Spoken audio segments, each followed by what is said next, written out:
کہتے جوانی مستانی ہوتی ہے، یہ شباب کے لمحے آوارگی کے لمحے ہوتے ہیں، انسان کنٹرول نہیں کر پاتا، لیکن اگر اللہ کا خوف اس کے سینے میں ہو، اس کی محبت اس کے رگ و ریشہ میں محو نفوذ ہو، تو پھر جوانی میں توبہ کرنے والے اور جوانی میں اللہ کی رضا جوئی کے لیے کوشاں ہونے والے اللہ کی خاص رحمتوں اور کرم نوازیوں سے مالا مال ہوتے ہیں۔ ارشاد فرمائے ان شبابہ فیما ابلاہ، جوانی کے بارے میں پوچھا جائے گا کہ جوانی کہاں بسر ہوگی۔ بعض نے یہاں ان جسدہ فیما ابلاہ، ابن حبان نے اور امام ترمذی نے جو حدیث روایت کی ہے اس میں یہ لفظ بیان کیے ہیں کہ جسم کے بارے میں سوال ہوگا، یعنی جسم کے ایک ایک عضو سے پوچھا جائے گا۔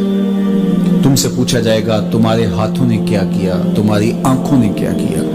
تمہارے کان کیا سنتے رہے، تمہاری زبان کیا بولتی رہی، تمہارے قدم اٹھ کے کن راہوں کا سفر کرتے رہے، تمہارے ایک ایک عضو بدن کے بارے میں تم سے پوچھا جائے گا۔ عمر کا ذکر بھی ہے اور جوانی کا ذکر بھی ہے، تو جب عمر کے بارے میں پوچھ لیا گیا تھا تو پھر جوانی کا الگ سے کیوں پوچھا گیا؟ تو کہا کہ جو جوانی ہے یہ عمر کا خلاصہ ہے، اور عمومی طور پہ گناہ کی زندگی جوانی کی زندگی ہوتی ہے، اور جس نے جوانی کو سنبھال لیا اس کا بڑھاپا بھی خوبصورت ہو گیا، اور جو جوانی کو سنبھال نہ سکا تو اس کے پلے پھر باقی بچا ہی گیا۔ اسی لیے ایک روایت میں آتا ہے ان اللہ یحب الشاب التائب، اللہ تعالیٰ جل شانہ توبہ کرنے والے جوان سے بہت زیادہ محبت فرماتا ہے۔ نوجوان شخص جب توبہ کرتا ہے خوشی سے اللہ کا عرش بھی جھومنے لگتا ہے، فرشتے بھی آفریں آفریں کرنے لگتے ہیں، یہ کون شخص ہے؟ تو جوانی کی توبہ اللہ کو بہت محبوب ہے۔ اسی لیے ارشاد فرمایا گیا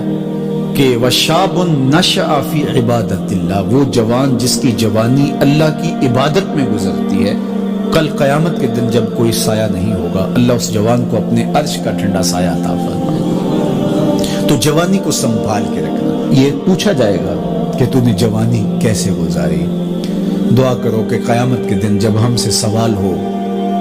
تو ہمارے جوان اس کا جواب یہ دے مالک ہماری جوانی سجدوں میں گزری تھی،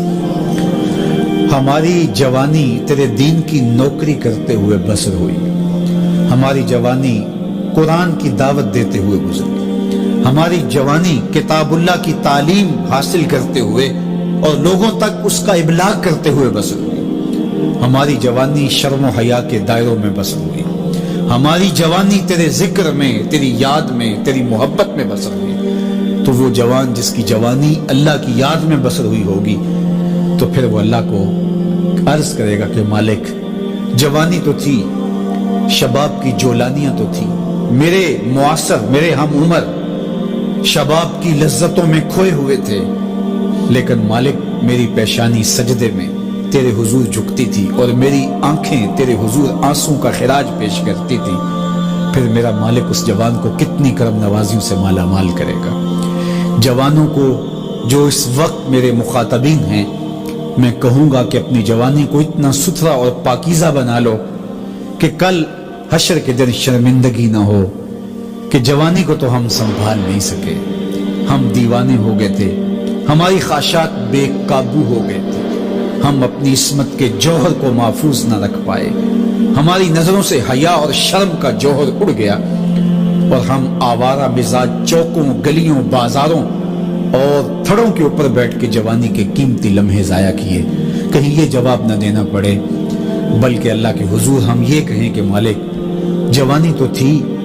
شیطان بھی پوری طرح سے حملہ آور تھا، لیکن ہمیں تیرے محبوب علیہ السلام کے فرامین یاد تھے، اس لیے جوانی تیری محبتوں کے سائے میں بسر ہوئی۔